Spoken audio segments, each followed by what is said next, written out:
So today we'll be talking about what are the signs and symptoms of lung cancer and how to prevent this deadly disease. So when we talk about signs and symptoms, we need to mention that there are repeated infections, that say bronchitis, pneumonia, which happens back to back and the chest is infected all the while. There are allergies, the cold allergies which do not respond to the regular mode of treatment, basically because of low immunity. The patient is prone to repeated infections and allergies. The cough does not respond to the regular mode of treatment. So there is persisting cough, there is blood in the sputum, loss of appetite, loss of weight, weakness, fatigue, hoarseness of the voice, and apart from that, swelling of the lymph nodes, pain in the neck and shoulder. Now, if we talk about who are the people who are in the high risk zone, so people who smoke. So smoking is the first and causative factor and causes death in 80% of people, which can lead to fatal outcome. So to avoid smoking, first and foremost is avoid smoking. Secondly, you have to promote a healthy environment which is smoke free.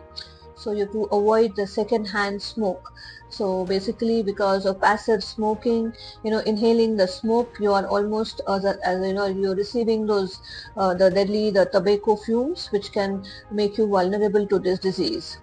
Now, so very important is the occupational hazard. So people who work in industries or who are exposed to asbestos, nickel, say arsenic or pollution, that is the diesel exhaust, and so all these things can contribute to, can lead to this type of illness.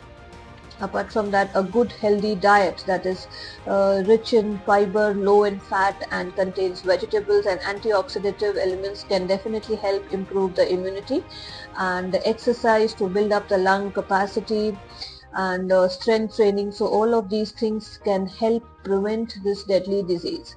So first and foremost, as we spoke about the smoking part, so smoking cigarettes, cigar, so all of this, or even vaping that we hear that youngsters are doing, can make you more vulnerable to this disease.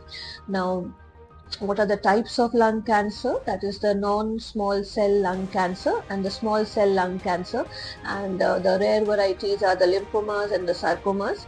So this is all about creating an awareness about this disease, so as you can identify the signs and symptoms and prevent its spread.